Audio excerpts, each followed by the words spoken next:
Hello mga ka-IT! Okay, so for today mga ka-IT, magko-configure tayo ng DHCP server pero gamit Cisco router. Okay, so may mga instances kasi na sa company, ginagawa nilang DHCP yung mga Cisco devices natin, particularly mga layer 3 devices such as ito nga yung router natin. So sa topology natin, meron tayong R1, which is ang IP address nung G00 niya is 192.168.1.1. Okay? So, sa mga previous vlog natin, may syslog server tayo. So, okay lang yun dyan. Ngayon, meron tayong dalawang PC. Okay, si PC0 at si PC1. Iko-connect natin siya sa network natin. Okay, kay S1. Pero gusto natin, makakuha sila ng IP address via DHCP kay R1. Again, pag narinig nyo mga ka-IT yung salitang DHCP, ibig sabihin, automatic tayong nakakakuha ng IP address. Hindi na tayo magmamanual. Makikita nyo kung paano. So mga ka-IT, para mag-configure tayo ng DHCP server sa Cisco IOS natin, click natin yung R1. Okay, dito tayo. Okay. Enable. Dito tayo sa global config. Okay. So mga ka-IT, mapapansin nyo, meron tayong instruction dito. Ayan. So, magkakaroon tayong tinatawag nating DHCP pool name. So, ito yung magiging pool natin. Kumbaga, ito yung magiging pangalan ng group natin. Okay? Para to sa HR department. So, sa HR department na yan, kailangan natin mag-exclude ng IP. Okay? Pinoy IT kayo, para sa yung exclude IP na yan. Tatandaan nyo mga ka-IT, sa network natin, meron tayong mga kailangang mga IP address na dapat manual natin kinoconfigure sa mga devices natin. Particularly yung mga servers, yung mga printer, yung gusto natin fix yung IP address nila, yung hindi nagbabago. So ngayon, ang ginawa natin, mag-exclude tayo ng IP from 192.168.1.1 to 1.99. Okay? So, sa design natin, yung .1 hanggang .99, hindi niya ibabato yun sa mga computers. Okay? Hindi niya isasama yun sa DHCP pool natin. Naka-reserve yan. Okay? So, DNS natin, 192.168.1.254 and yung gateway natin is 192.168.1.1. Okay? So, ako pag magko-configure ako nito, ang step 1 na ginagawa ko is mag-exclude ako ng IP address. Okay. So, IP DHCP excluded address. Yan. I-exclude natin yung .1 hanggang .99. Okay. So, 192.168.1.1. Ito yung pinaka-first usable na kailangan na i-reserve natin up to hanggang saan yung i-reserve natin. 192.168.1.99. Yan. Next, gagawa tayo ng pool. O, gagawin na natin yung group para sa HR department. So, IPDHCP pool. So, ang pangalan is HR department. Yan. So, mapapansin nyo mga ka-IT. Okay, dun sa ano natin, from config, nasa loob na tayong DHCP config. Okay. So, ang gagawin ko niyan, i-indicate ko yung network. Okay, so ang network nila is 192.168.1.0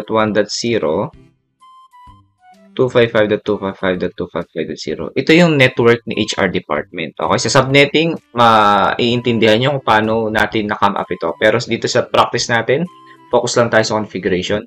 Ito yung network natin. 192.168.1.0/24. Next, configure natin yung default gateway. Okay, so default router. Yan. So, configure mo yung default gateway. Ang configuration niya is default router 1.1. So, ito yung ibabato ni DHCP server dun sa mga PC. Ibabato niya yan as default gateway. Okay. Next, ang DNS natin, ibabato niya ito sa mga PC na manghihingi ng IP address. So, DNS server natin is 192.168.1.254. Tandaan niyo mga ka-IT, pag nagre-request tayo ng DHCP sa DHCP server, nagre-request tayo ng IP address sa DHCP server, ang mga parameters na nare-receive natin is yung IP address, subnet mask, default gateway, and DNS server. Yun yung usually o yung mga important IP parameters na binabato ni DHCP server. Okay? So, I think na-configure na natin. So, show IP DHCP pool. I-verify lang natin. So, sa pool natin, okay? So, from 1 to 254. Okay. So, mag-show run tayo. So, na-exclude naman natin si 1.1 hanggang si 1.99. Okay. So, i-test natin.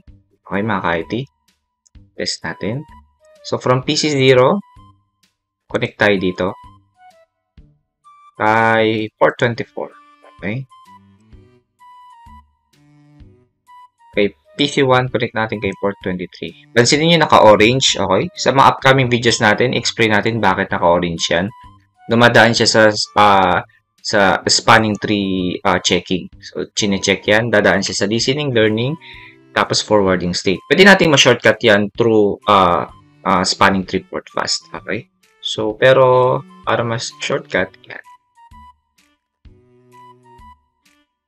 Punta tayo sa PC0. Tapos desktop, IP configuration. Ngayon, it's either static or DHCP gagawin natin. Pero dito, so ang balak natin, DHCP. So, mag-request tayo ng IP address. Ayun. So, mapansin nyo mga ka-IT, ang nakuha ni PC0 na IP address is nag-start sa 1.100. Tama. Kasi, in-exclude natin or ni-reserve natin yung 1.1 at saka 1.99. So, ibig sabihin nun, mag-i-start magbato ng IP address si DHCP server natin sa .100. So, subnet mask, yan, /24 yan. Default gateway natin, yung kinonfigure nating default router, kung natatandaan nyo.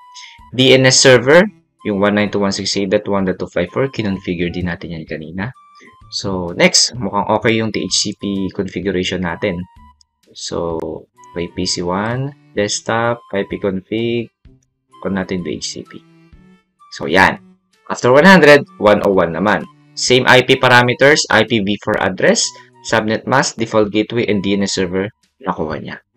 So, ayun mga ka-IT, ito yung pinaka-basic na configuration ng DHCP server sa Cisco iOS, sa Cisco router natin. Hopefully, naintindihan nyo kung paano tayo mag-configure na yan. Ito yung way na paggawa ko or pag-configure ko ng DHCP sa real world o sa mismong trabaho. So, pag nagpa-request si IT manager, kung pwede mag-configure tayo ng DHCP sa Cisco router, yan yung gagawin natin. So, mga ka-IT, subscribe na kayo for more videos.